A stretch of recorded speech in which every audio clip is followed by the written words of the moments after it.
देखिए वेव में एक इंपॉर्टेंट पार्ट है which is called beat formation. देखो अगर शॉर्ट फॉर्म में समझा जाए कि बीट होता क्या है, ठीक है, तो एक एग्जांपल समझते हैं। सपोज यहां एक साउंड है, साउंड आई थिंक सुनाई देगा। ये साउंड 2 सेकंड के इंटरवल पे आ गया। कितने टाइम पे? 2 सेकंड के इंटरवल पे, 2 सेकंड के इंटरवल पे, ठीक है। दूसरा एक साउंड है, ये अलग डिफरेंट है पहले से, इसका टाइम इंटरवल है 3 सेकंड। 2 साउंड, 2 अलग अलग टाइप के साउंड, दो अलग अलग टाइम इंटरवल। अब शुरुआत में देखो, सबसे पहले अगर हम लोग देखेंगे तो अपने पास शुरुआत में t इक्वल टू 0 पे 2 साउंड एक साथ सुनाई देंगे, एक साथ दोनों, एक साथ दोनों। तो एक साथ दोनों कितने टाइम पे सुनाई दिया? 0 पे, ठीक। फिर जैसे ही 2 सेकंड हुआ, एक आया, 3 सेकंड पे, 4 सेकंड पे, 6 सेकंड पे दोनों, 6 सेकंड पे दोनों। तो दोनों साउंड जब एक साथ आपको सुनाई देता है तो बताओ इंटेंसिटी या एनर्जी जो आप तक पहुंचता है वो ज्यादा होता है या नहीं? मैक्सिमम। और हम लोग को ये पता है intensity is proportional to the energy, energy पर यूनिट एरिया पर यूनिट टाइम था। तो maximum intensity of sound 6 second के इंटरवल पे सुनाई दिया। तो पहला 0 पे दोनों एक साथ, अगला 6 पे, नेक्स्ट 12 पे। हाँ, तो maximum intensity of sound regular interval of time पे जो सुनाई देगा उस फिनोमिना का नाम बीट, ठीक है। डेफिनेशन कहते हैं हम लोग, it's a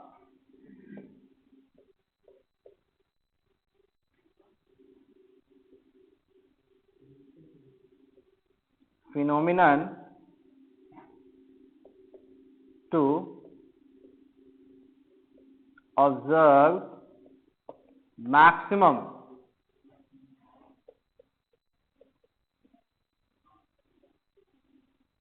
intensity of sound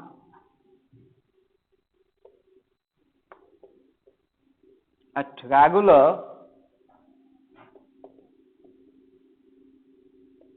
interval of time। Regular interval of time में मैक्सिमम इंटेंसिटी ऑफ साउंड जो सुनाई देगा उसे सुनाई देने वाले फिनोमिना का नाम बीट, ठीक है।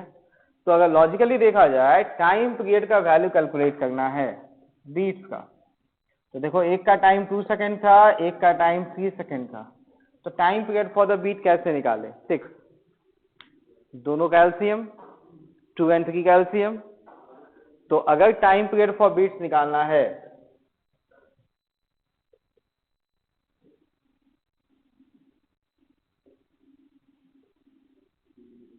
फॉर बीट्स, तो फॉर्मूला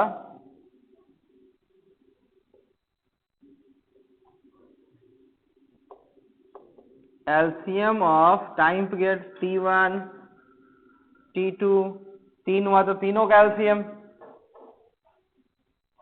ये फंडा समझ में आ गया।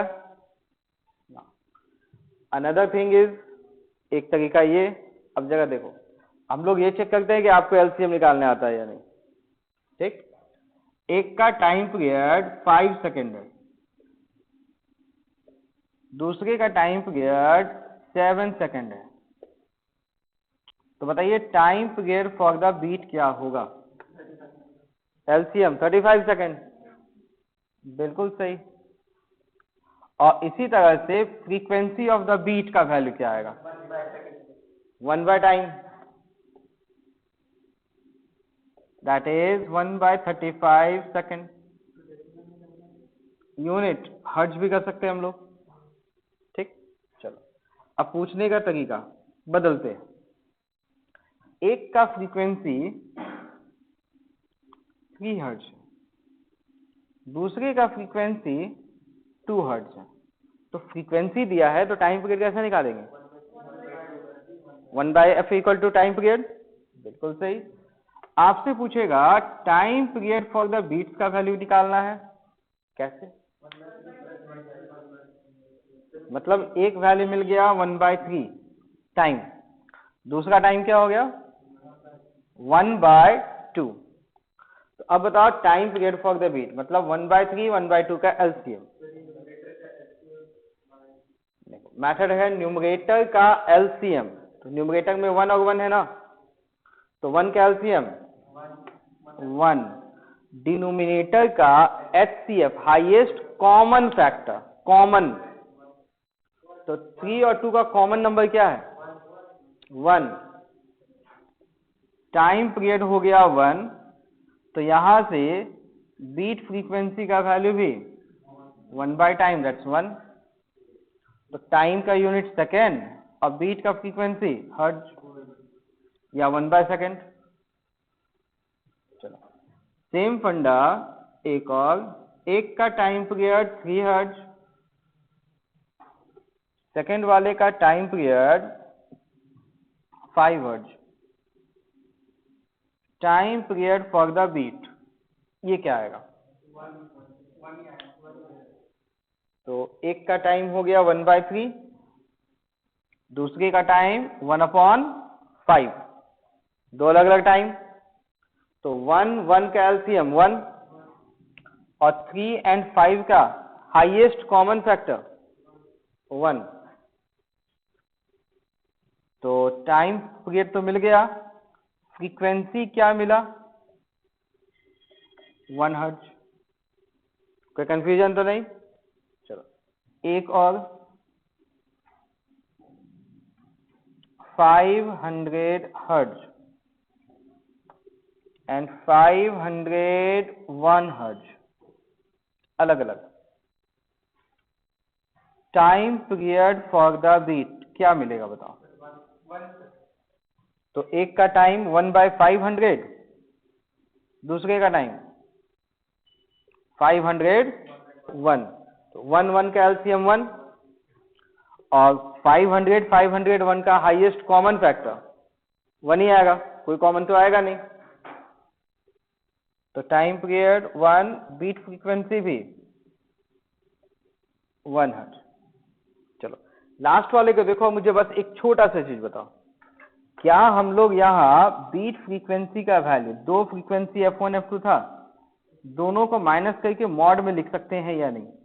यहाँ देखो 500 माइनस 501 -1, मॉड लेंगे तो 1, मैच किया या नहीं किया? किया ना, तो बीट फ्रीक्वेंसी का वैल्यू ये लिख सकते हैं। अब यहाँ देखो 3 और 2 मैच किया, यहाँ देखो मैच किया नहीं ना, तो क्या ये फंडा हमेशा वैलिड है? नहीं। तो यहाँ पे बस एक छोटा सा चीज ध्यान में रखना होगा। छोटा चीज क्या ध्यान में रखना पड़ेगा? दिस फॉर्मूला इज वैलिड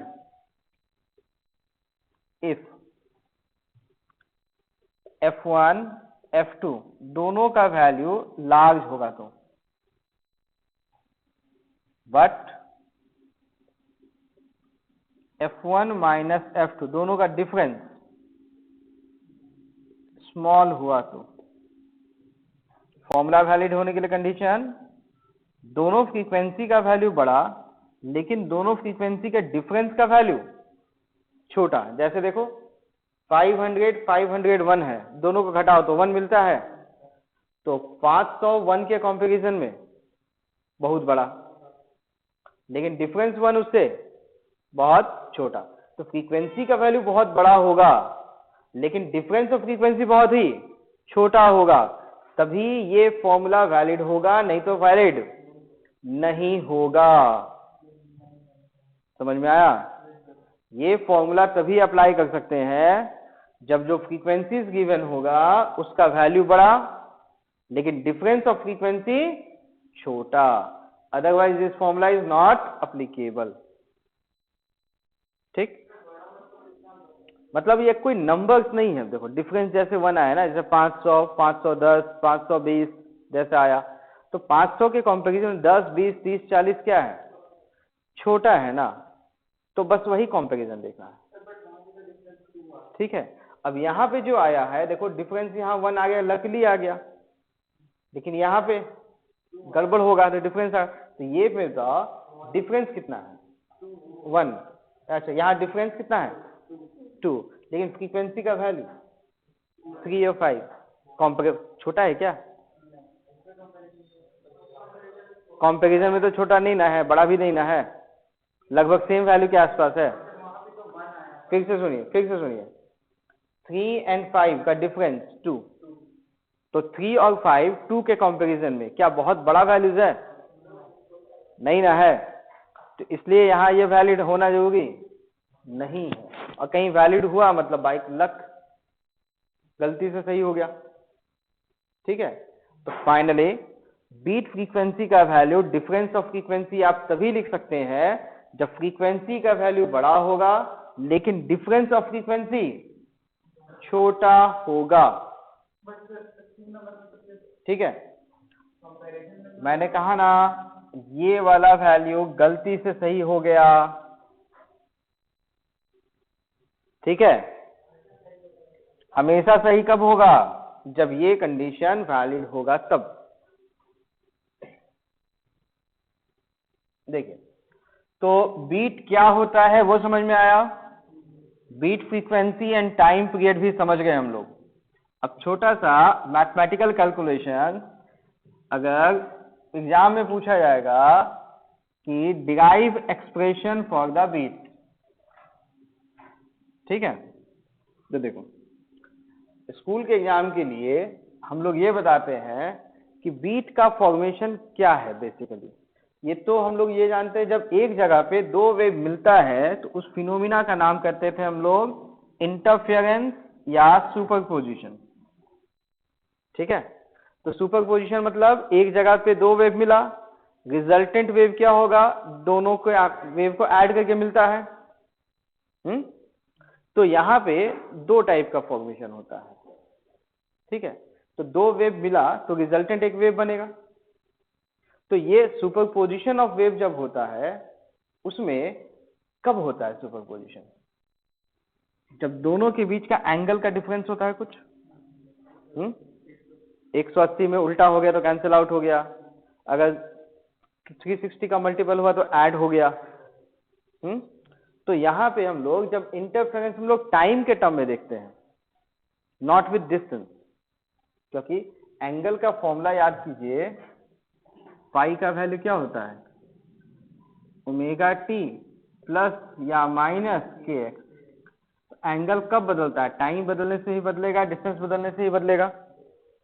हाँ, तो एंगल का वेरिएशन जब हम लोग टाइम के रिस्पेक्ट में देखते हैं और उसके अकॉर्डिंग जब इंटरफेरेंस होता है या सुपरपोजिशन होता है तो उस फिनोमिना का नाम क्या कहलाता है, बीट, ठीक है।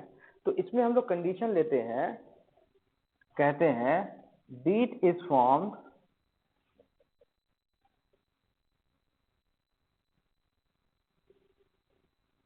when two or more wave of different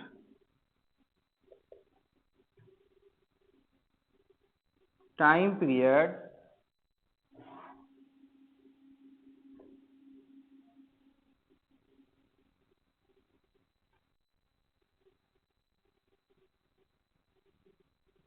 of frequency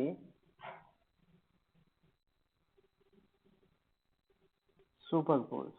ये बताओ बीट का फॉर्मेशन होने के लिए दो सोर्सेस का टाइम पीरियड सेम होना चाहिए कि अलग अलग, अलग अलग टाइम था तभी ना एलसीएम करके बीट का टाइम मिला था, अलग अलग होना चाहिए।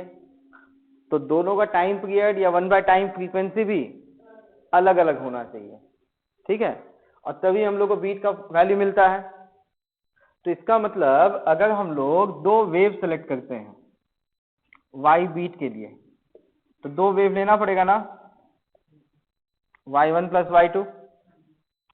तो y1 के लिए इक्वेशन अगर लिखना चाहते हैं हम लोग a sine omega T plus के एक्स, दूसरा के लिए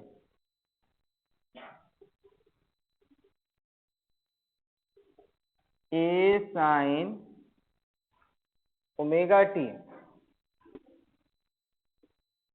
प्लस के। अब बताओ ओमेगा को एम्पलीट्यूड सेम मान लेते हैं कैलकुलेशन इजी करने के लिए।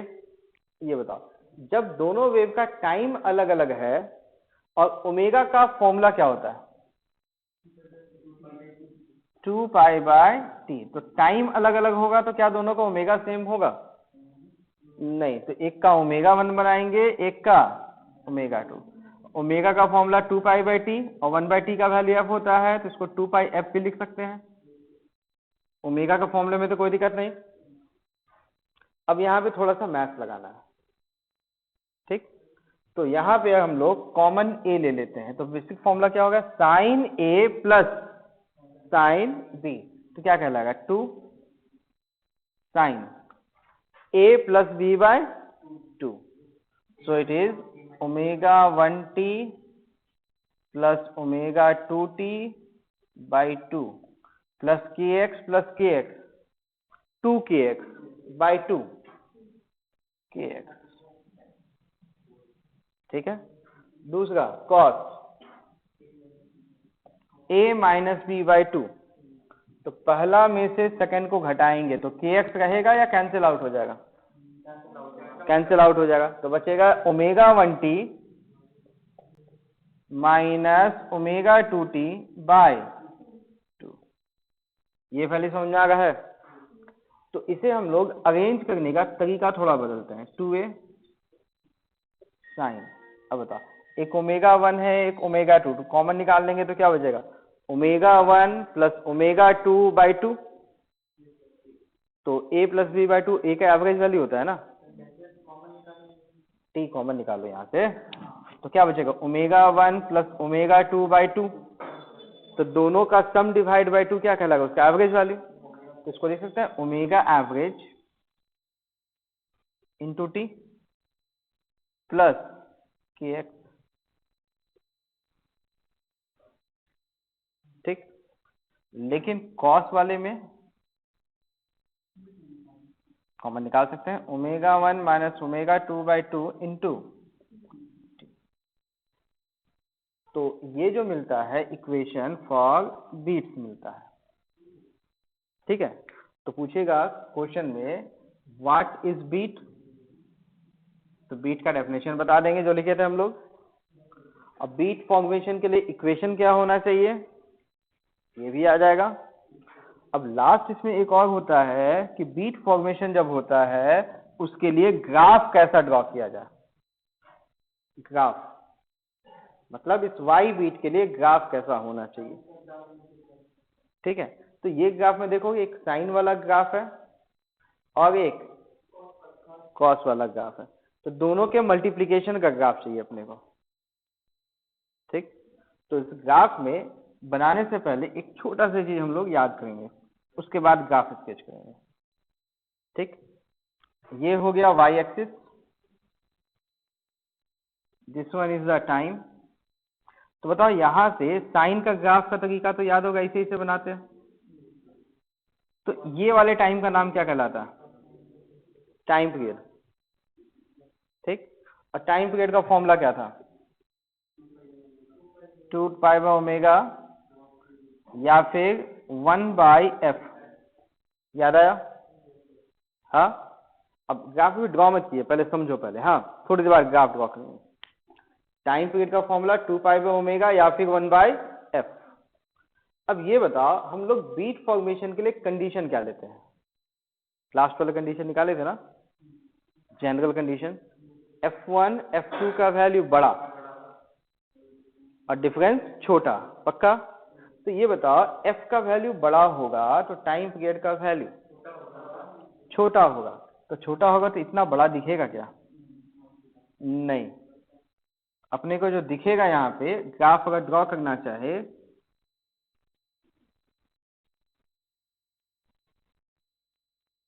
ये छोटा सा टाइम पीरियड, फिर ये छोटा सा टाइम पीरियड, ये छोटा सा टाइम पीरियड, क्योंकि फ्रीक्वेंसी बड़ा है तो टाइम पीरियड छोटा।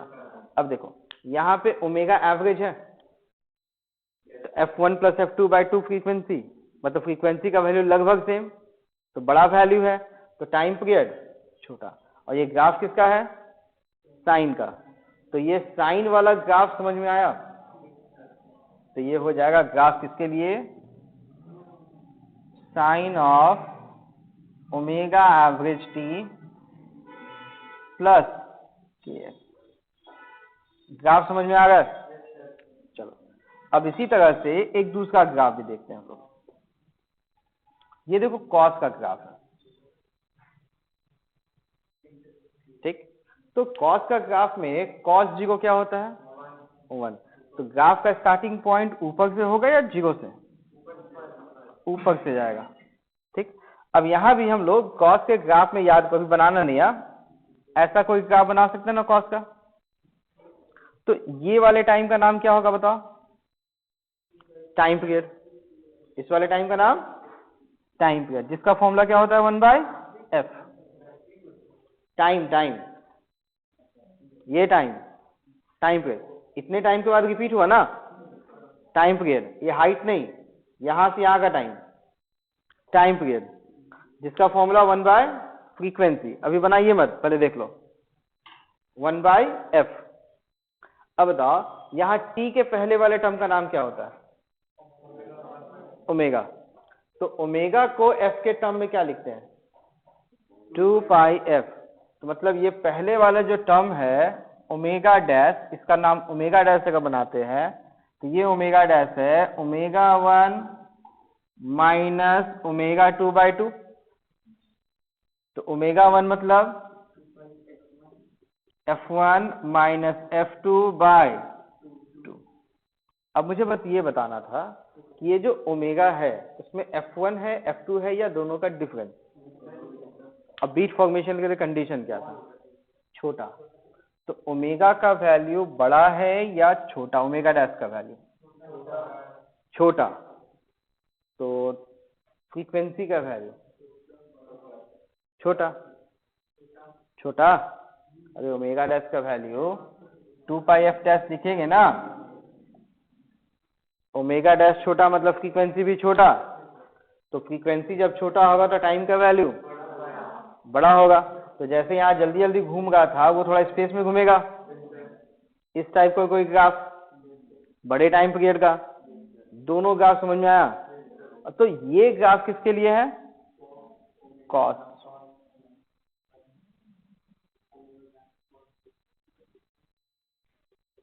दोनों ग्राफ इंडिपेंडेंटली समझ में आया?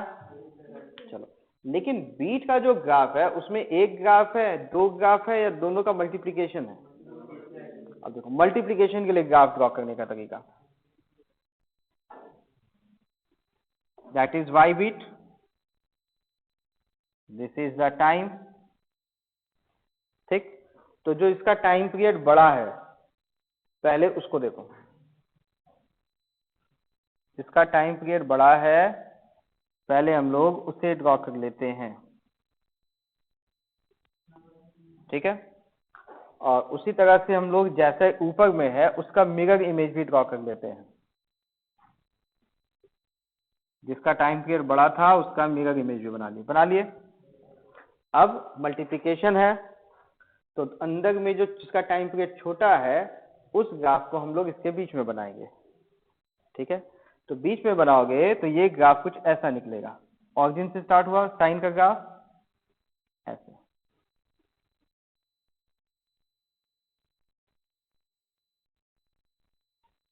और जो भी होगा वो इसके अकॉर्डिंग वैल्यू सेट करता जाएगा। पहले बताओ ये ग्राफ समझ में आया? चलो अब देखो यहाँ इस ग्राफ में हम लोग एक छोटा सा पॉइंट भी देख सकते हैं। देखो इस पॉइंट पे बताओ एम्पलीट्यूड का वैल्यू कितना हो गया? 0, ठीक है। तो ये वाला ग्राफ 0 पॉइंट कौन डिसाइड किया था? साइन वाला ग्राफ डिसाइड किया था या कॉस वाला का 0 होगा? कितने एंगल पे होता है? 90। तो मतलब ये एंगल अगर 90 हो गया तो इसका वैल्यू मैक्सिमम 1 भी है, -1 भी है, तो भी ये वैल्यू क्या मिलेगा? 0। तो जब इसका वैल्यू सबसे बड़ा, ये वैल्यू 1 है, तो 1 है। तो जब ये वाला वैल्यू 1 होगा तो 1 ही मिलेगा, 0 होगा तो 0 ही मिलेगा। तो जब ये वैल्यू 1 था तो ये वैल्यू मैक्सिमम हुआ तो मैक्सिमम, 0 हुआ तो 0, 0 हुआ तो 0, मिनिमम हुआ तो मिनिमम। ठीक है, तो इस तरह से हम लोग दोनों की कर्व्स के मल्टीप्लिकेशन का ग्राफ ड्रॉ करते हैं, and this is the graph for the beat. ठीक है, तो स्कूल के एग्जाम में पूछा जाएगा स्टेट, डिफाइन या फिर define beat, definition, derive expression for beat formation, मतलब ये इक्वेशन, एंड अकॉर्डिंगली ग्राफ, हम लोग फिर इसका ग्राफ ये बनाएंगे।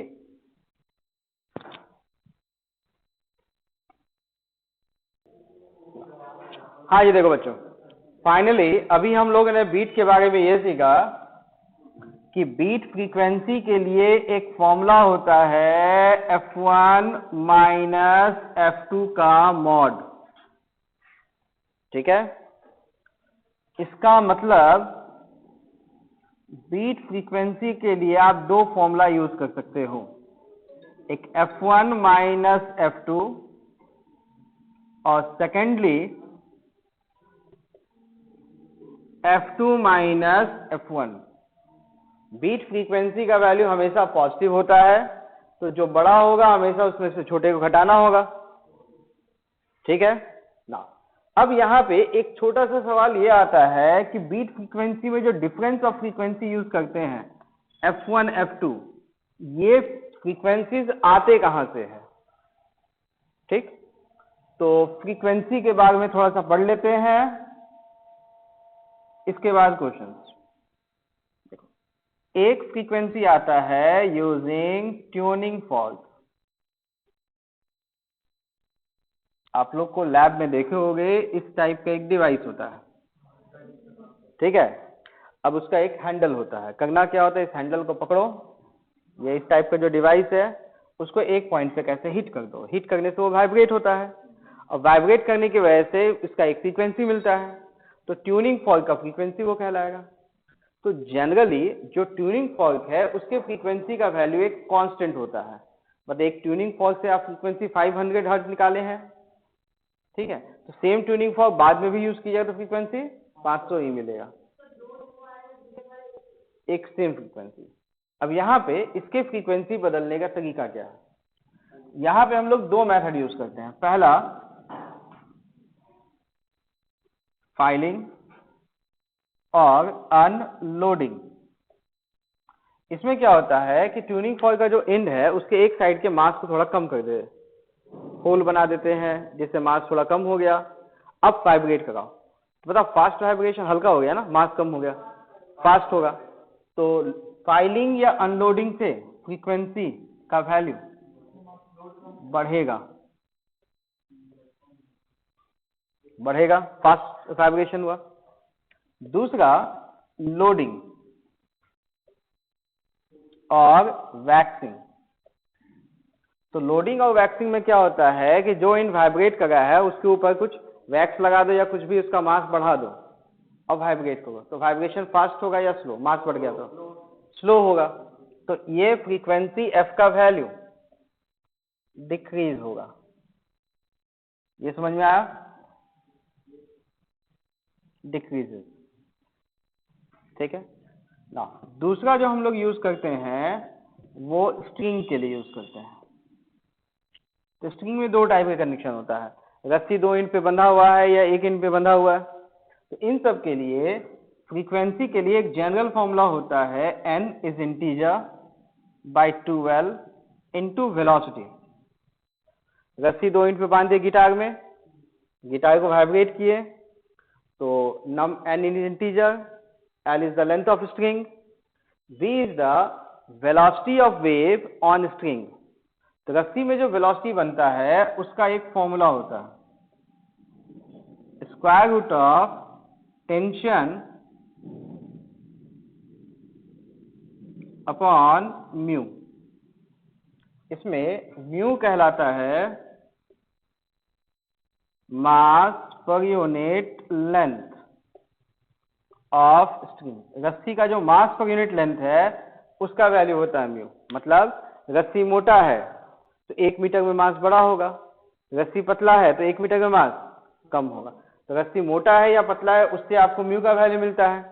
अब बताओ, एक रस्सी है उसको काट दिए, बीच से कट कर दिए, तो उसका क्या म्यू बदल जाएगा? नहीं ना बदलेगा, सेम रहेगा। अच्छा, जैसे गिटार वाले केस में एक साइड से रस्सी बंधा हुआ है, दूसरी साइड से एक पुल्ली डाले, यहाँ एक फैन बैलेंस डाल के मास लगा दिए, तो बताओ मास का वैल्यू को बढ़ाएंगे तो रस्सी का टेंशन वही होगा कि बढ़ेगा? तो टेंशन बढ़ेगा तो फ्रीक्वेंसी का वैल्यू बढ़ेगा। ऐसे हम लोग देख सकते हैं, रस्सी का लेंथ को अगर मान लो इस पुली को हम लोग इसके सामने ले आए तो रस्सी का ये लेंथ छोटा, तो लेंथ छोटा हो जाएगा तो फ्रीक्वेंसी का वैल्यू तो डिसाइड हो सकता है ना, बढ़ेगा या घटेगा। इसी तरह से जैसे हम लोग रस्सी में वेव बनाते हैं, उसी तरह से एक और कहलाता है ऑर्गन पाइप।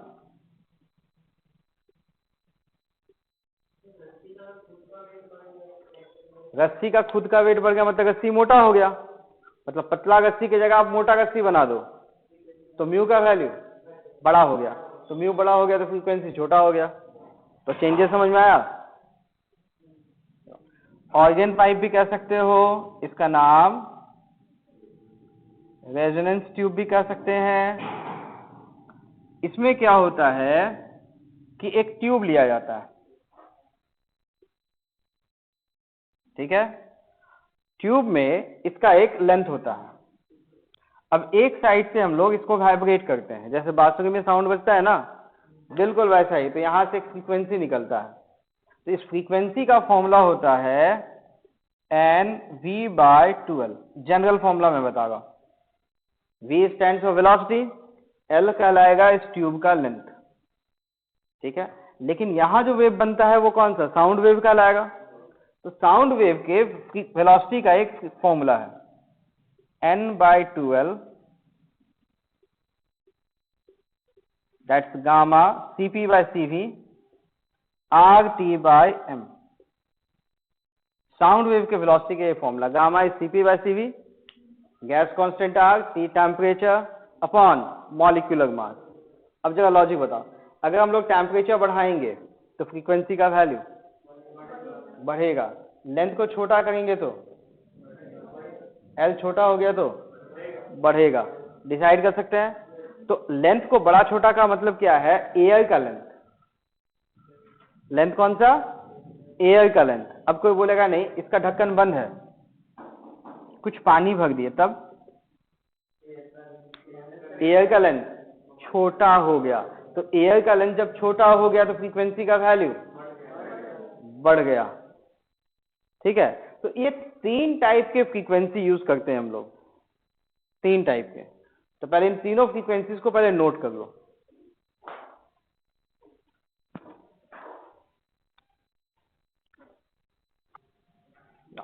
देखिए एप्लीकेशन इसके, ठीक है, डायरेक्ट क्वेश्चन से ही देखते हैं हम लोग, और क्वेश्चन में ही हम लोग समझते हैं इसमें क्या क्या डिफिकल्टी लेवल आ सकता है, ठीक है। वी हैव 2 ट्यूनिंग फॉर्क,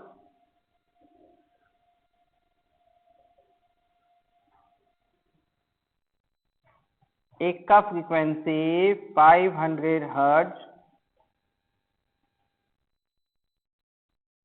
दूसरे का अननोन फ्रीक्वेंसी है,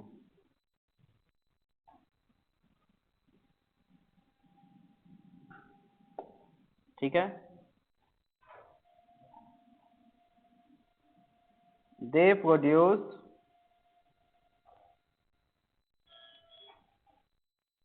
10 बीट्स पर सेकेंड। एक सेकेंड में कितने बीट्स? 10 बीट, ठीक है। If on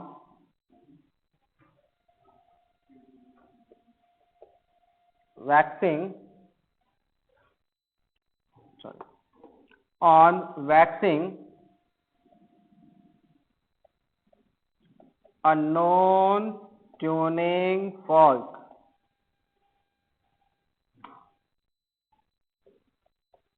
F beat increases,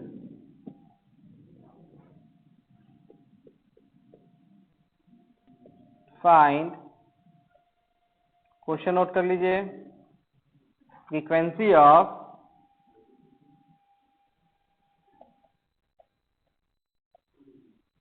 unknown tuning fault, मतलब उस ट्यूनिंग फॉल्ट का फ्रीक्वेंसी निकालना है जिसका वैल्यू नहीं पता। पहले क्वेश्चन नोट कीजिए। नोटेड? चलो अब यहां देखो, आपके पास यहां दो ट्यूनिंग फॉल्ट है, एक का फ्रीक्वेंसी 500, एक का फ्रीक्वेंसी नहीं पता। अब बीट फ्रीक्वेंसी कितना है? 10। अब बीट फ्रीक्वेंसी का फॉर्मूला पता है, f1 माइनस f2 का मॉड।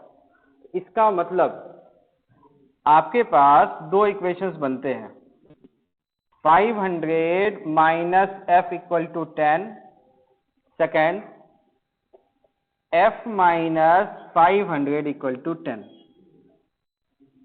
दोनों इक्वेशन समझ में आया? ठीक। अगर पहला इक्वेशन सही होगा तो आंसर 490, दूसरा इक्वेशन सही होगा तो 510। तो हमेशा आपको बीट फ्रीक्वेंसी वाले बीट वाले क्वेश्चंस में दो में से ही एक आंसर सही होगा, हमेशा आप ऐसा लिख सकते हैं। तो हमेशा दो में से कोई ना कोई एक ही आंसर सही होगा। कौन सा इक्वेशन सही है बस आपको वो पहचानना है, हमेशा आप ऐसा लिख पाएंगे। तो कौन सा सही इक्वेशन है उसके लिए आपको एक्स्ट्रा इंफॉर्मेशन दिया जाता है, जैसे यहां on waxing unknown tuning fork F beat increasing. तो वैक्सिंग करने का मतलब क्या होता है? लोड करना। तो लोड करने से फ्रीक्वेंसी घटता है, ठीक। तो किसको लोड किया गया, 500 वाले को या एफ को? एफ को। तो मतलब अगर हम लोग इस एफ को घटाया गया, यही ना, चलो माइनस वाले को घटाएंगे तो ये वैल्यू बढ़ता है, अब प्लस वाले को घटाएंगे तो ये वैल्यू भी घटता है। क्लियर? माइनस वाले को घटाएंगे तो वैल्यू बढ़ेगा, या माइनस वाले को बढ़ाएंगे तो वैल्यू घटेगा, उल्टा होता है। अब प्लस वाले को घटाएंगे तो वैल्यू घटेगा, प्लस वाले को बढ़ाएंगे तो वैल्यू बढ़ेगा। अब यहां तो घटाया गया ना, लोडिंग किया गया, वैक्सिंग किया गया। अब क्वेश्चन के अकॉर्डिंग बीट फ्रीक्वेंसी क्या किया गया हुआ बताओ, किसमें बढ़ा, इसमें या इसमें? मतलब 10 के बाद 11 हुआ, किसमें हुआ? पहला वाला। तो बस आपको मेहनत करना है कौन सा सही है चुनने में। एक बार फिर से सुनिए, आपके पास दो ट्यूनिंग फॉल्ट था, एक का फ्रीक्वेंसी 500, एक अननोन। अब बीट फ्रीक्वेंसी 10 था, तो 500 माइनस एफ इक्वल टू 10 या फिर एफ माइनस 500 इक्वल टू 10, दोनों में से कोई एक सही।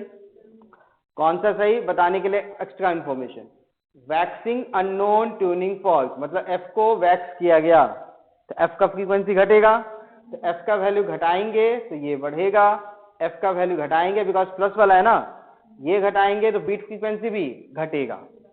अब क्वेश्चन में क्या बोला, बीट फ्रीक्वेंसी बढ़ गया, तो बढ़ने वाला तो ये था, तो ये सही इक्वेशन। तो इसके अकॉर्डिंग जो आंसर हो वही अपना आंसर।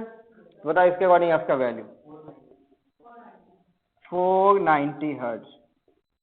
तो बेसिक इसमें क्या है, इक्वेशन हमेशा लिखेंगे, आपको सही कौन सा इक्वेशन है बस वो पहचानना है, और पहचानने के बाद आंसर। ठीक है, देखो second question, frequency of tuning fork 500 hertz, F B unknown, F beat 5 hertz, F A filed to, sorry F1 बना दे, इसको नाम F1, इसका नाम F2। F1 file to decrease F3, find F2। इस वाले को ट्राई कीजिए। फाइल का मतलब मास कम किया गया तो उसका फ्रीक्वेंसी बढ़ गया, बिल्कुल। पहचानिए यहां से कौन सा सही होगा और आंसर क्या आएगा।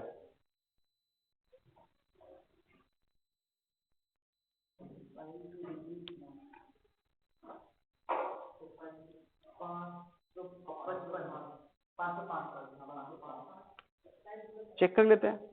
बताओ यहाँ पे दो आंसर्स हो सकते हैं, कौन कौन से दो इक्वेशंस हो सकते हैं कभी बताओ। एक हो सकता है 500 माइनस F2 इक्वल टू 5, दूसरा F2 माइनस 500 इक्वल टू 5। दो इक्वेशन।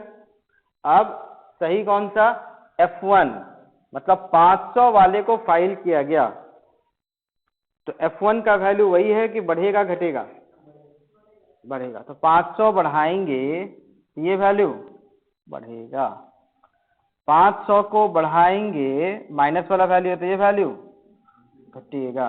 क्वेश्चन के अकॉर्डिंग क्या हुआ, decrease F B, beat frequency घट गया, मतलब ये सही है। आंसर F2 का वैल्यू 505 हर्ट्ज। समझ में आ रहा है।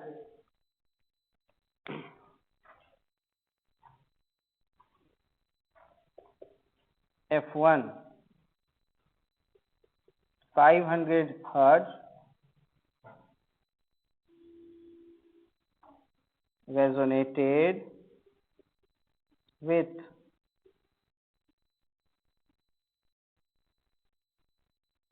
organ pipe to produce 10 beats per second if on increasing temperature F beat remains same. Find F of organ pipe। ये का क्वेश्चन।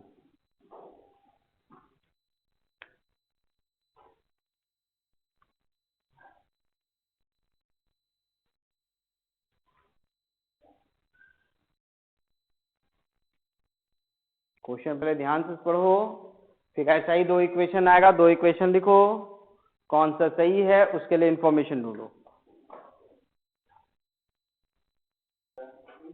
चलो यहाँ देखिए, यहाँ पे एक 500 है, एक ऑर्गन पाइप का है, तो अपने पास दो equation, 500 minus F organ pipe का हो गया एंड बीट फ्रीक्वेंसी इज 10। दूसरा F माइनस 500 इक्वल टू 10। ठीक है। अब यहां बोला ऑन इंक्रीजिंग टेम्परेचर, तो टेम्परेचर को ऑर्गन पाइप वाले का फॉर्मूला याद है, 1/2L velocity n/2L gamma RT/m velocity of sound. तो टेम्परेचर बढ़ाने से F का वैल्यू बढ़ेगा। ठीक, तो यहाँ पे F का वैल्यू बढ़ेगा, तो देखो माइनस वाला वैल्यू बढ़ेगा तो ये वैल्यू घटेगा, प्लस वाला वैल्यू बढ़ेगा तो ये वैल्यू भी बढ़ेगा। अब हम लोग को करना क्या है, F बीट का वैल्यू सेम लाना है, मतलब ये वैल्यू घट के वापस या बदल के फिर वापस 10 आना चाहिए। आएगा क्या, ये 10 है, ये घटेगा तो 9 8 7 5 3 2 1, और ये वैल्यू 11 12 13 14 वापस 10 आ सकता है किसी में क्या। अब थोड़ा याद करो, बीट फ्रीक्वेंसी का फॉर्मूला हम लोग मॉड रखते थे, मतलब 10 की जगह -10 का मॉड भी तो चलेगा, 10 की जगह -10 का भी तो मॉड चलेगा। तो -10 किस में आएगा, इसमें 11 12 13 14 के बाद -10 आएगा, हाँ या ना। इसमें 9 8 7 0 -1 -2 -10 किस में -10 आएगा, बस पहचानना है। तो -10 तो चलेगा ना, तो ये सही है। तो F का वैल्यू 490 हर्ट्ज। समझ में आया, बीट फ्रीक्वेंसी सेम, देखिए नेक्स्ट क्वेश्चन नंबर 1 का आंसर बताइए।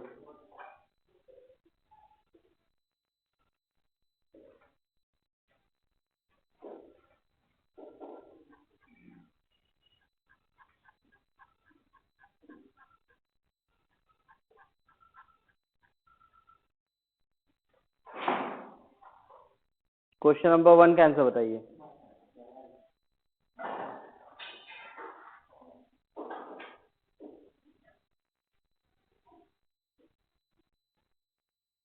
Question number 1।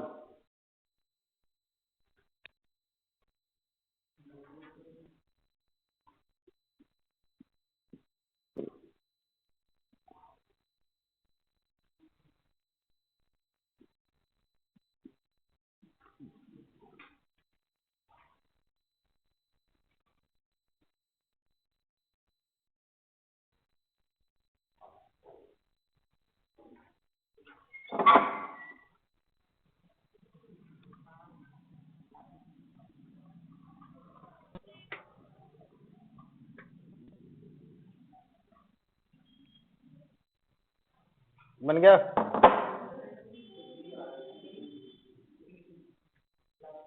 Last D check कर लेते हैं। देखिए यहाँ 2 ट्यूनिंग फॉल्स है, बीट फ्रीक्वेंसी 4, एक का फ्रीक्वेंसी 256 और 256 को लोड किया गया और बीट फ्रीक्वेंसी बढ़ गया। ठीक है, अदर फॉल्ट का फ्रीक्वेंसी निकालना है। मतलब यहाँ पे अपने पास इक्वेशन के नाम पे क्या क्या होगा बताओ। एक 256 है minus F equal to 4 and second possibility F minus 256 equal to 4। अब ये बताओ चेंज क्या हुआ, 256 को लोड किया गया और बीट फ्रीक्वेंसी क्वेश्चन के अकॉर्डिंग इंक्रीज। अब देखो 256 को लोड किए तो 256 का वैल्यू कम हो गया, तो प्लस वाला कम हुआ तो ये भी कम हो गया, ये कम हो गया तो ये बढ़ गया। अब क्वेश्चन के अकॉर्डिंग बीट फ्रीक्वेंसी क्या हो गया, बढ़ गया। तो 4 की जगह 5 6 किसमें, ये एफ इक्वल टू 260 हर्ट्ज। समझ में आ गया? बस आपको चुनना है कौन सा वैल्यू बता। क्वेश्चन में गिवन था 256 को लोड किया गया, तो जो बोला जाएगा उसके अकॉर्डिंग।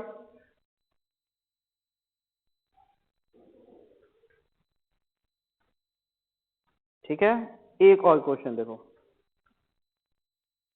क्वेश्चन नंबर 17, एक लास्ट क्वेश्चन 17।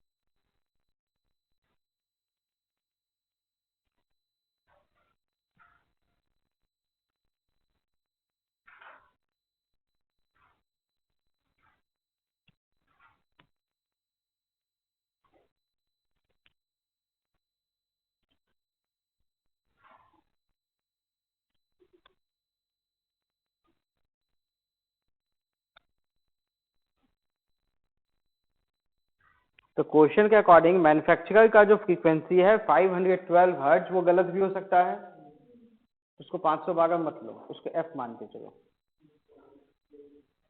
ठीक है, और उसके अकॉर्डिंग इक्वेशंस पहले लिखो फिर डिसाइड कीजिए। तो देखो क्वेश्चन के अकॉर्डिंग क्या क्या इंफॉर्मेशन आप ले सकते हो। पहला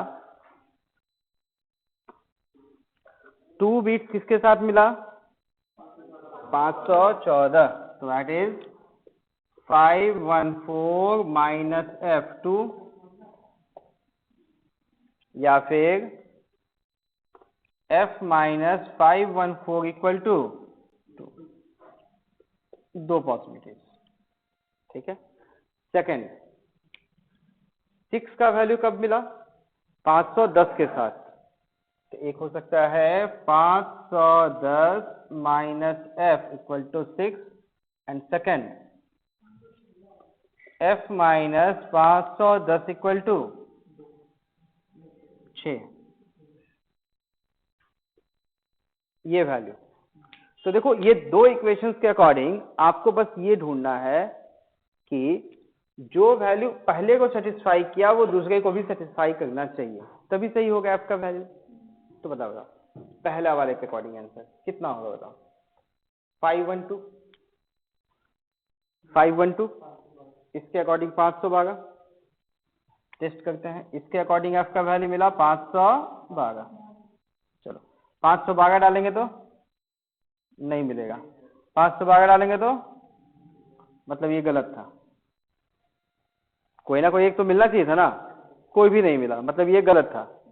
अब यहाँ देखो सेकंड वाले के अकॉर्डिंग आंसर क्या आएगा 516। ट्राई करते हैं इसको। तो 516 डालेंगे तो -6, मॉड लेते हैं, ये 516 पे +6 मतलब मैच किया। तो ये 516 सही है या गलत? सही है। तो एफ का एक्चुअल वैल्यू 516 हर्ट्ज। मतलब ऐसा अगर दो सेट मिलता है तो आपको दोनों सेट का पहला वैल्यू निकाल के चेक कर लो कोई सेटिस्फाई हुआ कि नहीं किया तो फिर दूसरा वाला करेगा। तो जो किया उसके अकॉर्डिंग आंसर।